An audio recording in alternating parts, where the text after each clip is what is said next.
So many dog breed standards have changed. Not for the better, but for the worse. Not for the better, but for the worse.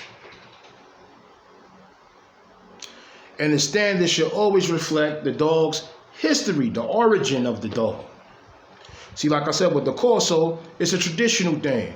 Same thing with the Neapolitan Mastiff, because it was a Corso. It's a traditional thing. What happened in Italy at these time periods? And the dog survived in the traditional form. And it should have been left in a traditional form. You got a lot of dog breeders and dog enthusiasts that felt otherwise. We should change the dogs. We should make it like this. We should do this and do that. You had two German Shepherd breeders. No, a German Shepherd breeder in Italy decided that he changed things and got rid of the historian of the damn breed. Actual facts. Go research. That breed of dog started off correct, but even with them, there's a split. You got some that are hyper, and you got some that looks traditional, but bred hyperly. Because now, the dogs that look traditional, if you breed them together, they still produce hyper dogs. Get what I'm saying? Bad traits. Well, the AKC says this, and the AKC says that, and ICCF says this, and FCI says that. If it's not going according to the history of the dog, do not abide by these registries. Put all this stuff to the test. Many of you don't. You want to get on board, get secondhand information, not research it, and you'll act like God spoke to you personally and told you some revelations. This is what I believe because God told me. Oh yeah? Oh yeah? So even like I said, with that being said, God didn't tell you that. Did you research? Oh, well, the DNA, it's fabricated. The markers are coming out incorrect. Some markers you're not going to be able to tell. Why? Because there's a common ancestor. But all dogs come from the same common ancestor, right? The wolf. But what I'm saying with the categories and groups, Molossus is Molossus. Alance or Alance, but then there are some dog breeds that have some Molossus and some Alance in it. This is a factor. What are the characteristics and traits of both dogs? What Molossus? They come in a long coat variety and a short coat variety.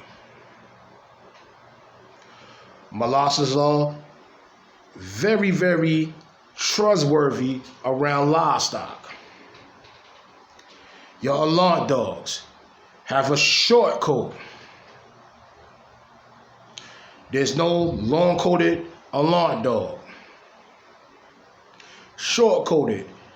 They're not trustworthy around livestock. If they feel challenged, it's a go. And sometimes with Alance, it's to the death. It's not going to be playing. Molossus will do the same thing too, to a certain extent, but they're more controllable than the Alance counterparts. Both dogs come from ancient dogs, ancient origins. This is a factor. So what colors these dogs came in? The primary color, brindling, and then points. Points is black and tan, or points can also be with brindle markings on the tan. This is an actual fact. Alance come in that color, Molossus come in that color. Corso supposed to be related to both animals, right? We can say that without arguing. So the Corso coat, he's going to be that. He's going to be what his ancestors is. And not just that, the Italian people bred hounds into the Corso periodically. The poor farmers. They bred the long-coated variety, which is the Maremma, the sheepdogs. Because these are Molossalus, Punasis descendants. And they were bred into the Corso as well, periodically, by the poor farmers. So what I'm saying with that is the colors of those dogs. It runs in the dog breeds. There's no getting away from the point system. It's not the Rottweiler.